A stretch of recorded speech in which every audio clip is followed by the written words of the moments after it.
So Milos, you were the first men's winner today. How pleased are you with your performance? Um, yeah, it's good. It's good to be efficient early on. You know, a lot goes on throughout 2 weeks. There can be really difficult moments. There's bound to be. So I think to be efficient early on, and especially after competing just last week, that kind of efficiency, hopefully, it can pay off down the line. Difference in the vibe today? The crowd's been a little bit slow coming in as people sort of get used to the fact that live tennis is on and fans can be in here. Did you notice any difference in the vibe at all? Well, depends what you're referring to. What's our reference point, right? You know, if you're referring to Australian Open last year, then yeah, it's quite different. But if you're referring to the U.S. Open last year, it's quite different as well. So I think it all depends on what your starting point is. But it was nice to have people there. Nice to have people make the effort to come see tennis, to be able to come to see tennis as well. And you know, obviously there's been a lot of concerns over the last weeks, months about tennis in general, about environmental health around for everybody coming to one of these events or coming to a sporting event in general. But it's nice to see that there's people rolling in, and I think people will get the confidence once they sort of see the first few days go by. It's just bound to be more and more consistent once people actually realize, you know, this thing actually is happening, because there was so much doubt around it. Okay.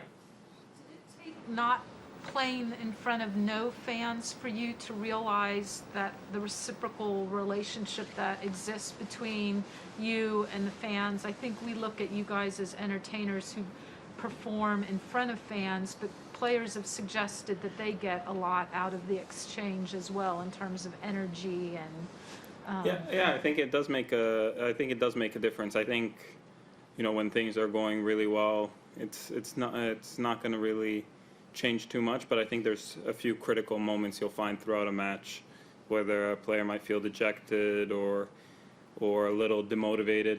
A crowd having that sort of noise, somebody get behind them, can really turn things on for somebody. And I think those kind of things, especially in 3 out of 5, when fatigue starts kicking in towards the later end of matches, can make a big difference.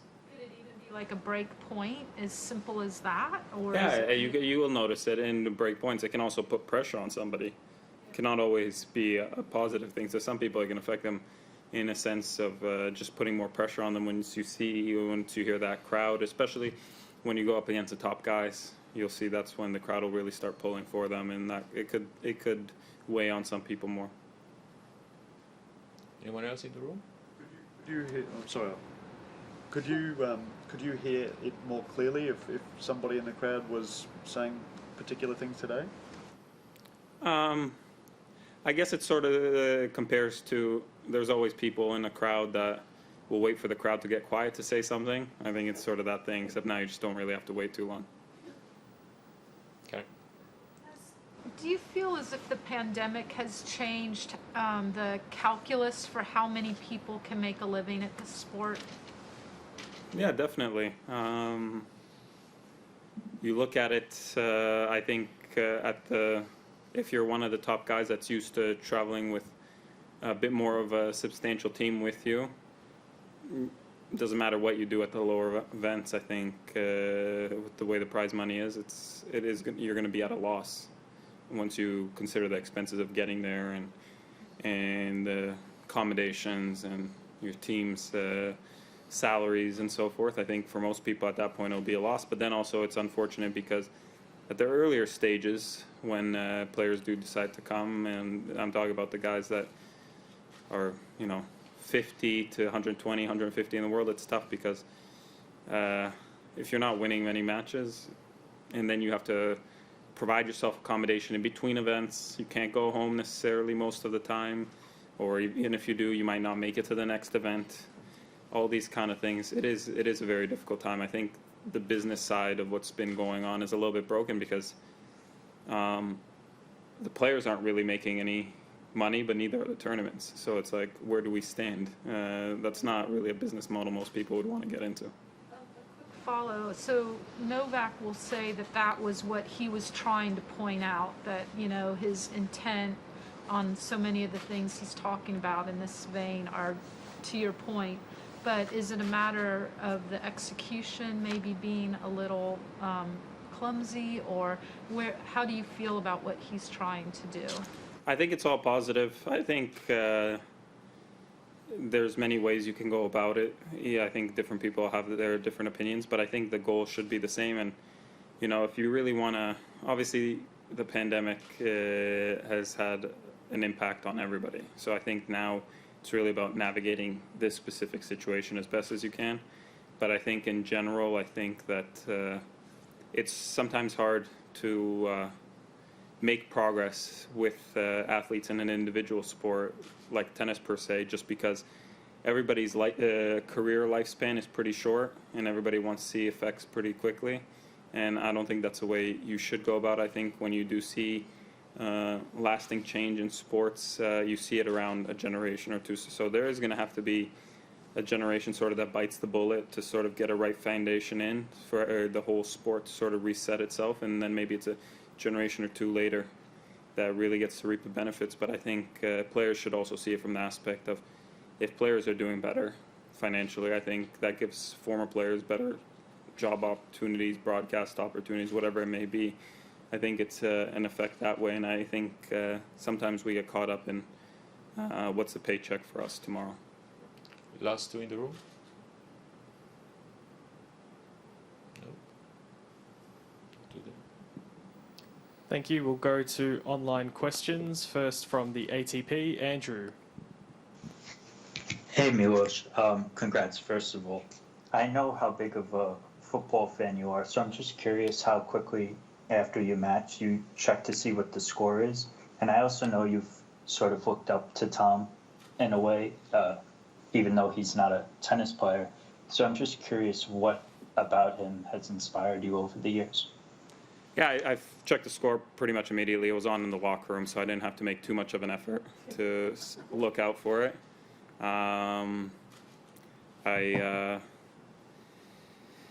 I think I look up to a lot of athletes that have done incredible things, and I think Tom, for a lot of people, has a pretty special example just because he wasn't the kid prodigy that sort of went on to do the great things he's done. And I think a lot of people can reference that. I wasn't necessarily by any means, by stretch of the imagination, one of the best juniors, but you know, I kept plugging away just to try to be better and better each day, and it came together for me. And I think a lot of people appreciate that aspect about it. And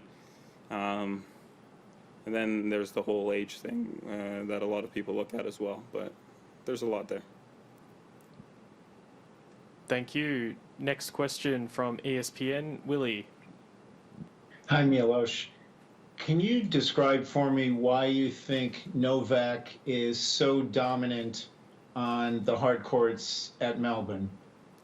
I think the way the courts play generally, especially since most of the matches that he gets put on tend to be later matches, especially I think the final's a 4 o'clock final.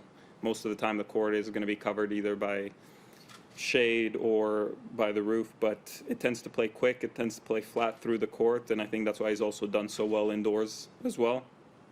And he comes here pretty fresh, and it's hard to get a ball by him. He plays pretty much down the middle, so he makes the court feel a lot smaller because he's not allowing you to get him out of position too easily, and he makes you play in with much smaller margins. On an unrelated subject, what are your thoughts on not having lines people, and what do you think the future will be for that? I think to some extent it's easier in the sense of you're not looking, do you challenge it or not, because at the end of the day you just sort of end up at the same result. If there is a close line call and you are challenging it, it's the Hawkeye that's making the choice.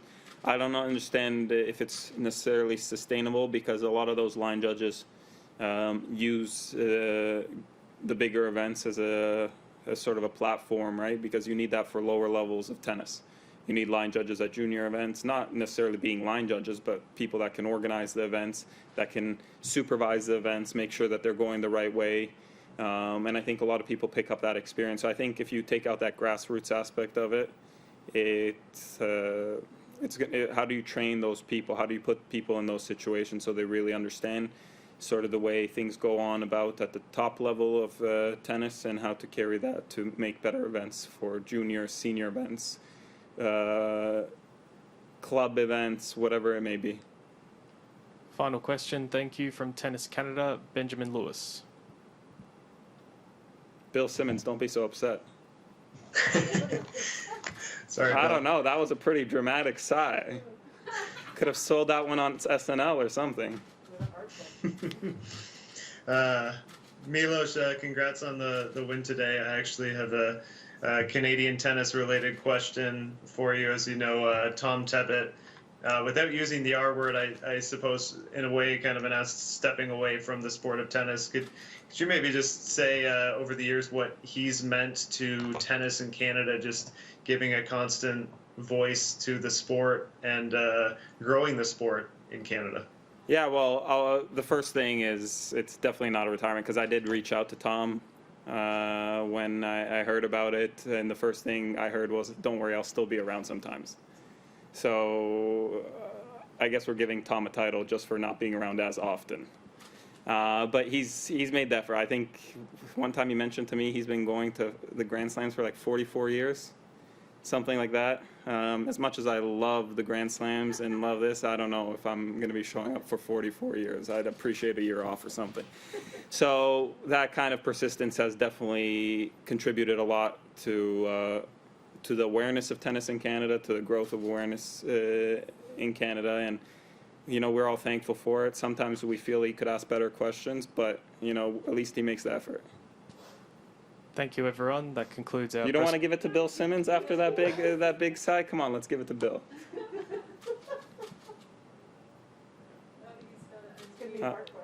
Okay, thank you. You can turn your microphone on, Bill. No? Okay.